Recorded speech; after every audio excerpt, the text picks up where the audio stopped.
একদিকে প্রচণ্ড তাপদাহ, অন্যদিকে ২৯ দিন বৃষ্টির দেখা নেই। সব মিলিয়ে যেন হাঁসফাঁস হয়ে উঠেছে পুরো জেলা জুড়ে। তো এখন আমি দাঁড়িয়ে আছি কুষ্টিয়ার ইসলামিয়া কলেজ প্রাঙ্গণে। এই ইসলামিয়া কলেজ প্রাঙ্গণে ইস্তেসকারের নামাজে দাঁড়িয়েছে প্রায় ৩ শতাধিক মুসল্লিরা। তো এই ইস্তেকার নামাজের মহান আল্লাহর দরবারে বৃষ্টির আশায় এই ইস্তেস্কারের নামাজে দাঁড়িয়েছে এই সাধারণ মুসল্লিরা। তো এই বৃষ্টির ২৯ দিন হয়ে গেলেও এক ফোঁটা বৃষ্টির দেখা মিলছে না পুরো দেশ জুড়ে। তো এই জন্যই আসলে আল্লাহর সন্তুষ্টির আশায় এই বৃষ্টির জন্য ইস্তেস্কারের নামাজে দাঁড়িয়েছে।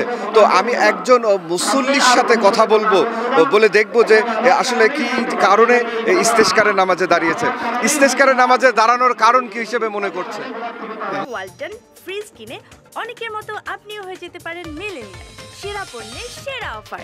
কারণ হচ্ছে দীর্ঘ আজকে ২৮-২৯ দিন ধরে যে প্রচণ্ড তাপদাহ চলছে, আমরা সারা বাংলাদেশ বিশ্বের অনেক রাষ্ট্র সহই একটা প্রচণ্ড তাপদাহ অবস্থার মধ্যে আছে এবং জনজীবন প্রচণ্ডভাবে অতিষ্ঠ হয়ে যাচ্ছে। এটা থেকে পরিত্রাণ পাওয়ার জন্য মহান রব্বুল আলামিনের কাছে আমাদের ফরিয়াদ যে বৃষ্টি বাদলা দিয়ে আমাদেরকে একটু স্বস্তির অবস্থা না আল্লাহ তাআলা ফিরিয়ে নিয়ে আসুন, এটাই আমাদের মুখ্য উদ্দেশ্য। এবং রাসূল সাল্লাল্লাহু আলাইহি ওয়াসাল্লামের তরিকায় এটা আমরা করছি। উনিও এক সময় এইটা করে গেছেন, বৃষ্টির জন্য আল্লাহর কাছে এই ইস্তেসকার নামাজের ফরিয়াদ করে গেছেন, নামাজ আদায় করে গেছেন। ধন্যবাদ। আমি কথা বলবো কুষ্টিয়া কেন্দ্রীয় জামি মসজিদের খতিবের সাথে কথা বলে দেখব যে আসলে কি কারণে এই ইস্তেসকারের নামাজে দাঁড়ানো হয়েছে। হুজুর দেখতাম হুজুরের সাথে, হুজুর আসলে কথা বলছে, তার সাথে একটু কথা বলে করে দেখবো।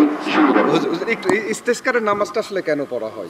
ইস্তেসকার নামাজটা যখন নাকি মানুষের গুনাহের কারণে যে আল্লাহ পাক বৃষ্টি বন্ধ করে দেন, বিভিন্ন রকমের যে আযাব গজব আমাদের উপরে আসে, তো আল্লাহ পাকের নিকটে এই নামাজটার মাধ্যমে একটা তওবা করা, অনুতপ্ত হওয়া, যাতে করে আল্লাহ পাক আমাদের উপরে রহমত বর্ষণ করেন, রহমতের বৃষ্টি বর্ষণ করেন এবং আমাদের গুনাহের কারণে যে আল্লাহ পাক নারাজ হয়েছিলেন, এই নারাজি থেকে যেন আমরা ফিরে আসতে পারি। এই জন্যই মূলত ইস্তেসকার নামাজ নবী সাল্লাল্লাহু আলাইহি সাল্লাম সাহাবা ইকরামকে নিয়ে পড়েছেন। তো এই অনুসরণেই আমরা ইস্তেসকার নামাজটা আদায় করে থাকি। ধন্যবাদ। যেমনটি কুষ্টিয়া কেন্দ্রীয় জামি মসজিদের খতিব আসাদুজ্জামান জানাচ্ছিলেন হুজুর পাক সাল্লাল্লাহু আলাইহি ওয়াসাল্লামের ওসিলায় এই জন্য। তো এই কিছুক্ষণের মধ্যে ইস্তেসকারের নামাজ আরম্ভ হচ্ছে কুষ্টিয়া ইসলামিয়া কলেজে মাঠ প্রাঙ্গণে। এই ছিল ইস্তেসকারের নামাজের সর্বশেষ তথ্য। সনি আজিম, গ্লোবাল টেলিভিশন, কুষ্টিয়া।